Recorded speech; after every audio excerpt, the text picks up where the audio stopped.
आपका प्रश्न था कि ब्रांचेस को बेंड क्यों करना चाहिए और कब करना चाहिए, इसी पर यह वीडियो स्पेशली बना रहा हूँ। नमस्कार दोस्तों, मैं हरिंदर। ब्रांच को क्यों बेंड करना चाहिए, सबसे पहले इस चीज़ को क्लियर करते हैं। ब्रांचेस को जब हम बेंड करते हैं तो इससे क्या होता है कि इसमें जो कार्बोहाइड्रेट है वो रुकने लगता है। वैसे जो हर एक नया शूट है वो अपना जो टॉप है उस पर ही ज़्यादा ध्यान देता है। जैसा आप इसमें देख पा रहे हैं, इसमें आगे जो टॉप है, टॉप के ऊपर इसमें ऑक्सीजन बन रहा है और इसी ऑक्सीजन से नए पत्ते भी बन रहे हैं और अपनी सारी की सारी एनर्जी पौधा अपनी वेजिटेटिव ग्रोथ में ले जा रहा है। जब हम ब्रांच को बेंड करते हैं तो उससे क्या होता है कि उससे जो कार्बोहाइड्रेट का प्रेशर है वो रुकने लगता है और कार्बोहाइड्रेट रुक जाता है, इसका फ्लो थोड़ा स्लो हो जाता है। इसलिए हमें ब्रांच को बेंड करना चाहिए ताकि पौधा फल कलिकाओं का निर्माण करने की ओर ध्यान लगाए, वेजिटेटिव ग्रोथ को थोड़ा रोके और फल कलिकाओं को बढ़ाने की ओर वो एक सिग्नल दिया जाता है पौधे को।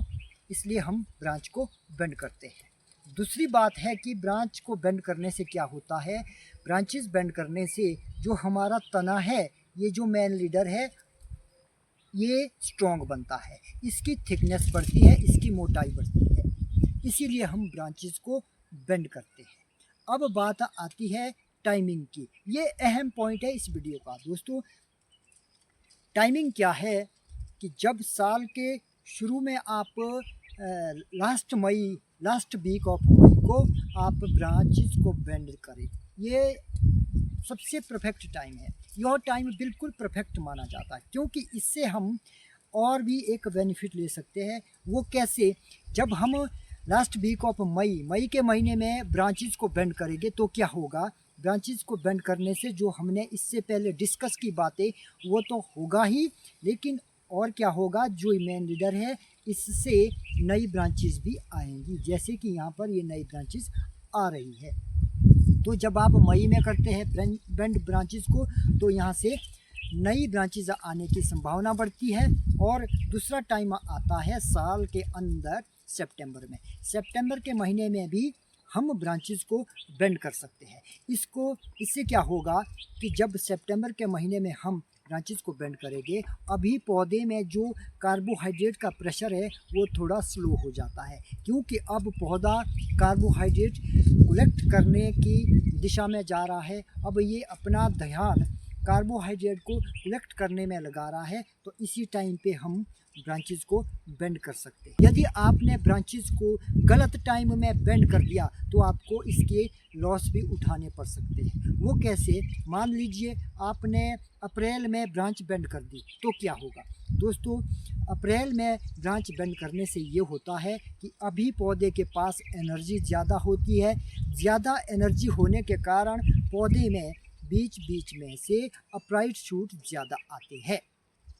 और यही होता है जब आप अगस्त या जुलाई में ब्रांचेस को बेंड करते हैं तब भी अपराइट शूट ज़्यादा आते हैं। यह गलती आप बिल्कुल ना करें। परफेक्ट टाइम है लास्ट मई और सितंबर को आप इन 2 महीनों में ब्रांचेस को बेंड कर सकते हैं। यही चीज़ है, उसको आपने कितनी बेंड करनी है यह भी एक अहम बात है।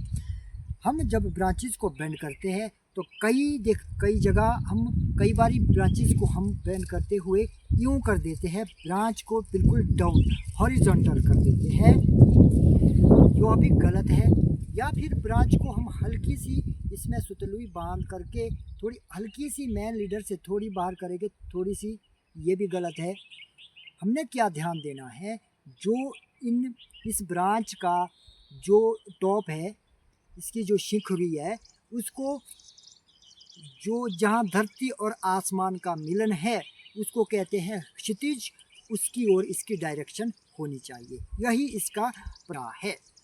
ज़्यादा डाउन करके अपराइट शूट आने की संभावना बढ़ जाती है, कम डाउन करेंगे तो ये दोबारा से ग्रो में चला जाएगा।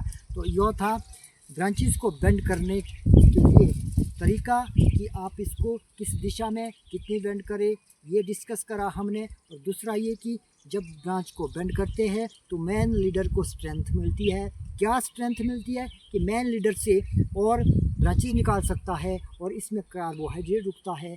और सबसे मेन बात कि जो मेन लीडर है इसकी मोटाई बढ़ती है, इसकी थिकनेस बढ़ती है। दोस्तों डाउट आपके मन में और होगा कि हम ब्रांचेस को केवल मात्र रूट स्टॉक पर ही बेंड कर सकते हैं। ऐसा बिल्कुल नहीं है दोस्तों। ब्रांचेस को बेंड करने के लिए वो चाहे सीडलिंग का पौधा है चाहे रूट स्टॉक का है, आप ब्रांचेस को बेंड दोनों ही तरह के रूट स्टॉक के ऊपर कर सकते हैं।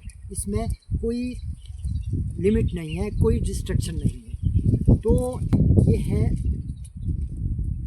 रूट स्टॉक पर MM111 पर डार्क ब्राउन गाला का पौधा लगा हुआ है।